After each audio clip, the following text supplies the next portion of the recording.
Hey guys, how's it going? Kripparrian here. Today I want to talk about what's going to happen somewhat soon, probably, between a few months to about half a year soon in Hearthstone, because it is going to be like the biggest thing I think Hearthstone will experience, except for maybe the original standard cycle, but I have a feeling it's going to be even bigger than that. So I'm talking about the standard, recycle. What's going to happen next year? So the first expansion of 2017, whenever that comes out, any expansion that's over 1 year old will be removed from the standard format in Hearthstone. And this includes, trust me, I'm 100% sure on this. I know some of you guys will disagree. Oh, it doesn't include that. It includes exactly these expansions. These expansions will no longer be part of the standard format on the first expansion of 2017.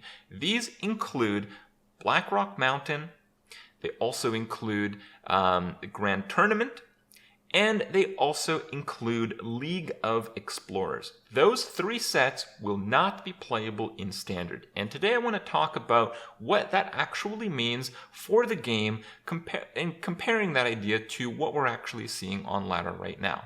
So the cards affected, I have them by class, and then I'm going to talk about kind of how it all works. So Druid is going to be losing Living Roots and Raven Idol.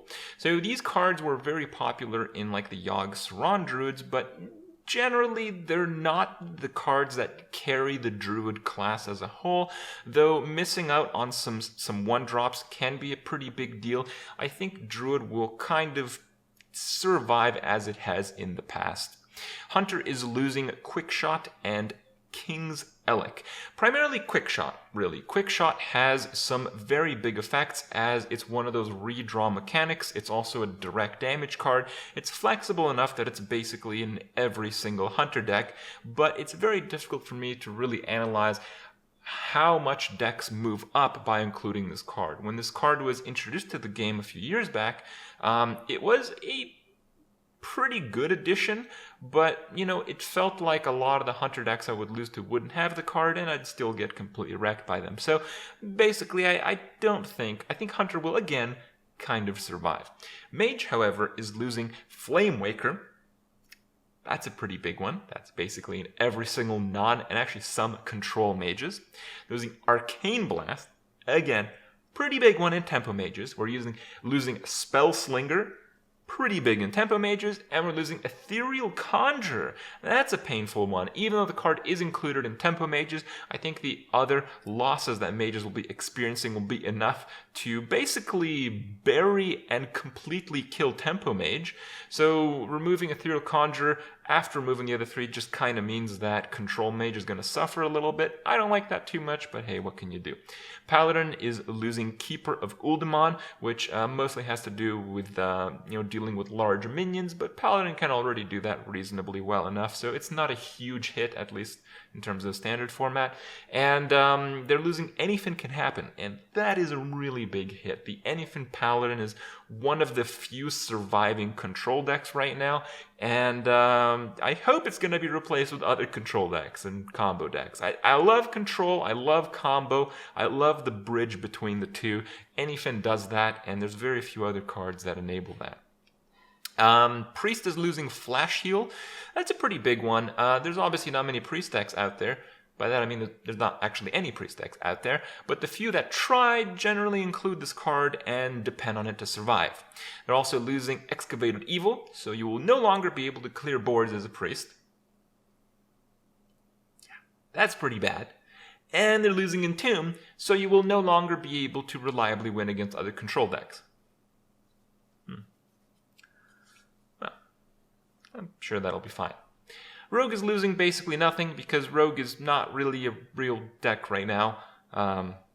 Even though some of them are reasonably successful, it's just mostly off the base cards.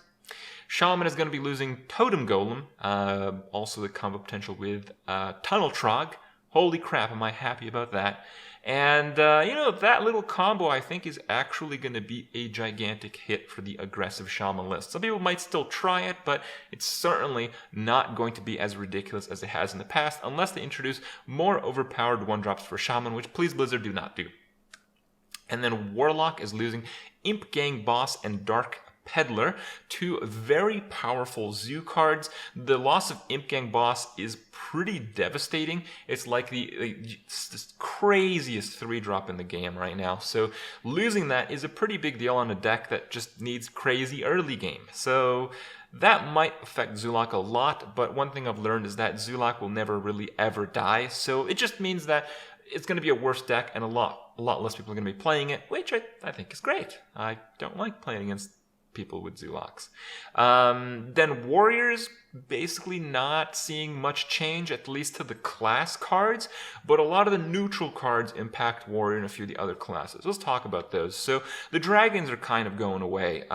Generally, the big support cards and the Dragons that are very commonly seen in a lot of Dragon lists are part of these 3 sets, and they're gone. So I don't think we'll be seeing any Dragon lists that affects like Dragon Warrior, that affects like Dragon Priest, I guess. I don't know. So mostly Dragon Warrior, right? We're losing Emperor Tharson. That's a really big one. So Emperor Tharson, while it absolutely drops some pretty degenerate combos and moments and whatnot, but it's one of the cards, again, that enables combo decks. And combo is just one of those really fun play styles, very different experiences that you have in Hearthstone. Yeah, Hearthstone, you play like Zoo, it's like whatever, play stuff on curve. You know, you play controls, still kind of like whatever, with a bit more thought behind it. It's like, do I remove this? Do I remove that? How can I stay alive another turn to, you know, seal the game later? But combo is like on another level, and I think a lot of players appreciate combo decks for the complexity and just fun gaming experiences in general, and it looks like Emperor Tharson going away might hinder that a lot. So hopefully there is going to be some replacement for him. We're losing Justicar Trueheart, and again, I talked about how Warrior is not really losing a card directly, but it's kind of losing a card directly with Justicar. That's affecting Control Warriors a lot. So Control Warriors would be a lot weaker after this card gets cycled out, at least in the standard format. And we're losing the 4 Explorers from League of Explorers. So Sir Finley basically turning every class into a hunter will make it so, again, aggressive decks are a little bit more disincentivized. That's fine. We're losing Bran. Bran is mostly a combo card, so again, we're losing a bit on the combo side of things. We're losing Elise. So Elise is kind of one of those like control deck versus control deck win conditions. And, you know, if a lot of people are actually playing control decks, while I really like this card in terms of what happens when you play it, in general, I don't think control versus control should be decided on whether one deck has this card or not. But yeah, I'm a bit torn on this one. And we're losing Reno Jackson, so rip every single Reno deck. And Reno Jackson is one of those cards that, again, I'm really going to miss. I'm really going to miss cards that have such like a crazy deck restricting mechanic that is actually overall positive. You know, it's crazy how cool this card is. But yeah, the absence, I think, is going to leave us with a bit of a void that I hope Blizzard finds some way to fill. So in summary, what is happening on the first expansion of 2017? Unless some huge cards come out that reinforce these playstyles once again, we're going to see Rip in Peace Tempo Mage, Rip Aggro Shaman, Rip in Peace Murloc, anything can happen, Paladin. Combo decks are generally a lot lower. Reno decks are gone, and the players not playing Priest will continue not playing Priest. And even the players that do play Priest will probably not play Priest anymore. So that's probably something we should pay some attention to. We'll see what Blizzard does, but I thought I'd give you guys my take so you have some expectations in mind about what kind of classes you might want to play while you can still maybe play them in the time being. So hope you guys enjoyed my review, and I'll see you guys tomorrow.